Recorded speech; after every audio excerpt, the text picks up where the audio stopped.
Good evening everyone, welcome back to my YouTube channel nurse world. आज का हमारा topic है एक टॉपिक प्रेगनेंसी। तो इसे हम बहुत ही सिंपल तरीके से पढ़ेंगे। एक टॉपिक प्रेगनेंसी क्या होता है? यहाँ पे जो फर्टिलाइज्ड ओवम होता है वो उसका इम्प्लांटेशन जो होता है वो यूट्राइन कैविटी में ना होकर कहीं और हो जाता है, लाइक एब्डोमेन में, ओवरी में, फैलोपियन ट्यूब में होता है, उसे कहते हैं एक टॉपिक प्रेगनेंसी। तो implantation of fertilised ovum outside the uterine cavity उसे कहते हैं ectopic pregnancy. Most common जो साइट होता है इम्प्लांटेशन का वो क्या हो जाता है? एक्सेप्ट यूट्राइन कैविटी होता है fallopian tube. Site of implantation जो एक्स्ट्रा यूट्राइन में सबसे जो मैक्सिमम होता है वो हमारा 90% जो होता है वो हमारा होता है ट्यूबल में, ओवरी, एब्डोमेन में। अगर फैलोपियन ट्यूब में भी देखा जाए तो फैलोपियन ट्यूब में भी सबसे मोस्ट कॉमन जो होता है वो कहाँ पे होता है? एम्पुला में 55% होता है। फिर इसके बाद स्थमस में 25% होता है, इनफंडिबुलम में 80% होता है, इंटरस्टिशियल में 2% होता है। तो मोस्ट कॉमन याद रखना एम्पुला में होता है, उसके बाद स्थमस में, उसके बाद इनफंडिबुलम में सबसे कम जो होता है वो 2% हमारा इंटरस्टिशियल पे होता है। तो सेकंड मोस्ट कॉमन अगर पूछा जाए सेकंड मोस्ट कॉमन जहाँ पे एक टॉपिक प्रेगनेंसी होती है वो होता है ओवेरी में। तो सेकंड मोस्ट कॉमन कहाँ पे होता है? ओवरी में होता है। बस जो सबसे लिस्ट कहाँ पे होता है वो हमारा सर्विक्स में होता है। जो फीटस होता है वो डिलीवर नहीं हो पाता वो अच्छे से, क्योंकि उसे प्रॉपर ग्रोथ नहीं हो पाता है, उसे प्रॉपर न्यूट्रिशन नहीं मिल पाता है, तो जो बेबी होता है वो डेथ हो जाता है। तो वो मैक्स टू मैक्स अगर देखा जाए फर्स्ट ट्राइमेस्टर तक या फिर अर्ली सेकंड ट्राइमेस्टर तक ही वो एंड हो जाता है। तब इसका आउटकम क्या दो, या तो अबॉर्शन हो जाएगा या तो ट्यूबल रप्चर हो जाएगा। तो अबॉर्शन मतलब डेथ हो गया, या तो ट्यूबल रप्चर हो जाएगा। अगर वो ग्रो किया फिर भी तो क्या हो जाएगा? ट्यूब रप्चर हो जाएगा, जो फैलोपियन ट्यूब है वही रप्चर हो जाएगा, क्योंकि उसे प्रॉपर साइज नहीं मिल पाएगा तो वो कितने एक्सपेंड हो जाएगा, तो वो क्या होता है? ट्यूब हमारा रप्चर हो जाता है। ठीक है, तो most common site for tubal abortion कौन सा होता है? वो क्या होता है? हमारा एम्पुला होता है। Most common site for tubal rupture जो सबसे मोस्ट कॉमन जहाँ पे ट्यूबल रप्चर का वो होता है स्थमस, क्योंकि जो स्थमस होता है नैरोर पार्ट होता है। अगर देखा जाए तो ओवरऑल लॉन्गेस्ट एक टॉपिक प्रेगनेंसी जहाँ सबसे ज्यादा सर्वाइव कर पाता है वो होता है एब्डोमिनल में, क्योंकि एब्डोमिनल में साइज वगैरह से कोई प्रॉब्लम नहीं आती है, तो सबसे ज्यादा जो सर्वाइव कर पाता है वो हमारा एब्डोमिनल में होता है। अगर इटियोलॉजी देखी जाए तो इटियोलॉजी क्या क्या हो सकती है? सबसे पहले तो नॉर्मली अगर देखा जाए तो जो हमारा ये जो फैलोपियन ट्यूब होता है, ठीक है, तो ये फैलोपियन ट्यूब जो होता है वो हमारा सिलेटेड कॉलमनर इपिथेलियम से बना होता है। और यहाँ पे जो होता है वो जो इपिथेलियम, जो सिलेटेड कॉलमनर इपिथेलियम होता है वो क्या करता है? जो जाइगोट होता है उसको मूव करने में हेल्प करता है। और जो यहाँ पे पेरिस्टाल्टिस मूवमेंट होता है ट्यूब का, वो और सिलेरी मूवमेंट दोनों उसको मूव करने में हेल्प करते हैं यूट्रस तक जाने के लिए। अगर इन दोनों में कोई प्रॉब्लम आ जाती है, या फिर हो सकता है कि ये जो एरिया है यहाँ पे कोई एडिशन वगैरह कोई ब्लॉकेज आ जाता है, जिसकी वजह से जो जाइगोट है वो हमारा ट्रांसफर नहीं हो पा रहा है यूट्रस तक, उसकी वजह से क्या हो सकता है? तुम्हारा एक टॉपिक प्रेगनेंसी होता है। सबसे पहले था पीआईडी। सबसे जो मोस्ट कॉमन कॉज क्या होता है हमारा? PID, pelvic inflammatory disease. इसमें क्या होता है? यहाँ पे क्या होता है? ट्यूबल में क्या होता है? हमारे फैलोपियन ट्यूब में एडिशन बन जाता है। इसके अलावा ट्यूबल सर्जरी हुई है, हाईएस्ट रिस्क, अगर किसी को सबसे ज्यादा हाईएस्ट रिस्क है एक टॉपिक प्रेगनेंसी की तो वो होता है ट्यूबल सर्जरी। अगर किसी की ट्यूब में सर्जरी हुई तो उसको होने चांसेस है, प्रीवियस हिस्ट्री है तो उनको होने के चांसेस है, या फिर सेल्फ एंजाइटिस है उसकी वजह से। कॉन्ट्रासेप्टिव फेलियर हो गया, कॉन्ट्रासेप्टिव लेने से कोई प्रॉब्लम नहीं हो रही, लेकिन अगर फेल हो गया है उससे हो सकता है। एंडोमेट्रियोसिस की वजह से हो सकता है। इसके अलावा स्मोकिंग में, मल्टीपल पार्टनर, यंग एज में इंटरकोर्स करना, जाइगोट में कोई एबनॉर्मलिटीज है, इसकी वजह से हो सकता है। सिम्टम, तो साइन एंड सिम्टम क्या होता है? साइन एंड सिम्टम्स की बात करें तो एक क्लासिकल ट्रायड हो तो वो हमारा सबसे पहले abdominal pain. Ectopic pregnancy जो मेन साइन होता है वो क्या होता है? Abdominal pain, amenorrhoea, vaginal bleeding.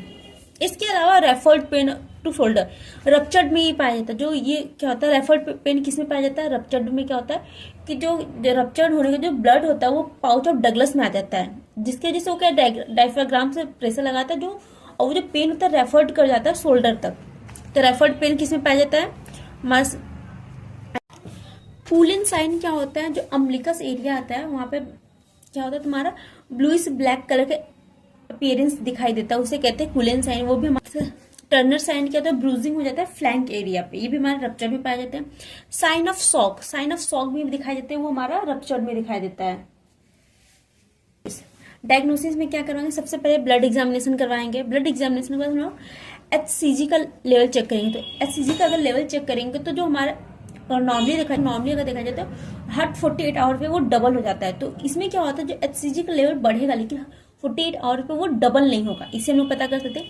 या फिर जो बेस्ट टेक्निक होता है वो हमारा था TVS, ट्रांसवेजाइनल USG करवाते हैं। जो ट्रांसवेजाइनल हम USG करवाते हैं तो क्या होता है, जो यूट्राइन कैविटी में गेस्टेशनल सैक जो होता है दिखाई देता है, लेकिन जब हम लोग ये TVS करेंगे तो यहाँ पर कोई भी गेस्टेशनल सैक सीन नहीं होगा। इससे पता कर सकते हैं कि इक्टोपिक प्रेगनेंसी है। एल्टोसेंटेसिस जो होता है रप्चर्ड इक्टोपिक प्रेगनेंसी में किया जाता है, करते हैं। ठीक है, इसमें क्या करते हैं हम लोग, जो होता है कि पाउच और डगलस से जो होता है ब्लड कलेक्ट करते हैं और पाउच और डगलस से ब्लड कलेक्ट करके चेक करते हैं। अगर वो ब्लड जो आ रहा है वो नॉन क्लॉटिंग ब्लड होना चाहिए। ठीक है, नॉन क्लॉटिंग ब्लड मतलब अगर हम लोग पाउच और डगलस से कलेक्ट करें, मान लो किसी विंस या फिर आर्टरी से आए तो वो ब्लड जो है तुरंत क्लॉट हो जाएगी। तो अगर पाउच और डगलस में अगर ब्लड होगा तो वो कैसा होगा, नॉन क्लॉटिंग ब्लड होगा, मतलब आने के बाद वो क्लॉट नहीं होगा। तो हम लोग इक्टोपिक प्रेगनेंसी को कंफर्म कर सकते हैं। इसके अलावा प्रोजेस्टेरॉन का जो लेवल होगा वो नॉर्मल से कम होगा। इसके बाद अगर जो फीमेल आई होगी, अगर वो बोल रही है कि उसे बहुत ज़्यादा ब्लीडिंग हो रहा है, इसके साथ बोल सकती है कि जो ब्लीडिंग के साथ साथ उसे ब्लड के टुकड़े जैसे दिख रहे हैं, तो उसे कहते हैं जो ब्लड के टुकड़े होते हैं उसे कहते हैं डेसिडुअल कास्ट। अगर डेसिडुअल कास्ट को हम चेक करेंगे तो उसमें कोई भी विलाई नहीं होगी। विलाई क्यों नहीं होगी, क्योंकि वहाँ पे नॉर्मली अगर देखा जाए तो अबॉर्शन में अगर होता है तो जो डेसिडुअल कास्ट में क्या होता है, विलाई प्रेजेंट होता है, क्योंकि वो विलाई जो होता है प्लेजेंटा की वजह से। तो यहाँ पे कोई भी प्लेजेंटा बना ही नहीं तो कोई विलाई तो होगा नहीं, तो यहाँ पे डेसिडुअल कास्ट में कोई भी विलाई नहीं होगी। अब आते हैं मैनेजमेंट में। तो मैनेजमेंट अगर देखा जाए तो अगर रप्चर्ड इक्टोपिक प्रेगनेंसी है, अगर रप्चर्ड इक्टोपिक प्रेगनेंसी और जो फीमेल है उसको शॉक है, मतलब उसका हाइपोवोलेमिक शॉक हो रहा है, तो सबसे पहले प्रायोरिटी हमारी रहेगी उसे तुरंत रिसक्सिटेशन करेंगे। 2 IV लाइन लगाएंगे, IV फ्लूइड लगाएंगे, ब्लड चेक करेंगे, कैथेटराइजेशन, ब्लड टेस्ट वगैरह सब कुछ करेंगे। उसके बाद जो हमारा मेन टेस्ट होता है डेफिनेट टेस्ट में क्या आता है, लेप्रोटोमी। तो हम लोग यहाँ पे लेप्रोस्कोपी नहीं करेंगे, क्योंकि हमारा जो रप्चर्ड इक्टोपिक प्रेगनेंसी होती है वो हमारा इमरजेंसी केस होता है। इमरजेंसी केस में हमेशा तुरंत लेप्रोटोमी करते हैं, तो लेप्रोटोमी करेंगे। उसके लेप्रोटोमी क्या होता है, इसमें क्या था, एब्डोमेन ओपन करते हैं, ओपनिंग ऑफ द एब्डोमेन होगा, लेप्रोटोमी करेंगे। इसके बाद हम लोग क्या होता है सेल्पिंजेक्टोमी करवा देंगे, जो ट्यूब है उसको रिमूव कर देंगे। और यहाँ पर कोई भी मेडिकल मैनेजमेंट नहीं होता रप्चर्ड में। इसके बाद आता है अनरप्चर्ड इक्टोपिक प्रेगनेंसी। अगर अनरप्चर्ड है तो सबसे पहले उसका सबसे जो बेस्ट मैनेजमेंट होगा वो हमारा क्या होगा, मेडिकल मैनेजमेंट। तो हम लोग मेडिकल मैनेजमेंट जैसे एक ड्रग देंगे मीथोट्रेक्सेट। मीथोट्रेक्सेट जो होता है फॉलिक एसिड एंटागोनिस्ट होता है, और ये क्या कहते हैं, जो एम्ब्रियो जो फीटस है उसके सेल डिवीजन को रोक देता है। ठीक है, लेकिन मीथोट्रेक्सेट देने के भी कुछ क्राइटेरिया होता है, अगर ये फुलफिल होते हैं तो ही आप मीथोट्रेक्सेट दे सकते हैं। तो सबसे पहले क्या है, जो फीमेल होनी चाहिए वो हीमोडायनेमिकली स्टेबल होनी चाहिए। ठीक है, और उसका जो ट्यूब हो वो रप्चर नहीं होना चाहिए। अगर ट्यूब रप्चर हुआ है तो हमें यहाँ पे मेडिकल मैनेजमेंट नहीं, तुरंत सर्जरी करनी होगी।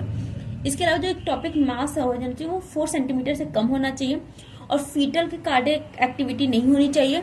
और BCG जो लेवल, अगर बीटा HCG अगर लेवल है वो भी हमारे 5000 इंटरनेशनल यूनिट से कम होना चाहिए, तो ही हम लोग मीथोट्रेक्सेट दे सकते हैं। और इसमें सर्जिकल मैनेजमेंट भी होता है। सर्जिकल मैनेजमेंट में लेप्रोस्कोपी करते हैं। लेप्रोस्कोपी में या तो उसकी फैमिली कंप्लीट है तो डायरेक्टली ट्यूब को रिमूव कर दे, सेल्पिंजेक्टोमी करवा सकते हैं। फैमिली कंप्लीट नहीं है तो हम लोग लीनियर सेल्पिंजेक्टोमी करवाते हैं। लीनियर सेल्पिंजेक्टोमी करवाते हैं। नॉर्मली क्या होता है, यहाँ पे जो ट्यूब होता है अगर यहाँ पे, तो यहाँ पे कट करके जो हमारा फीटस है उसको रिमूव कर देते हैं। इसे कहते हैं लीनियर सेल्पिंजेक्टोमी।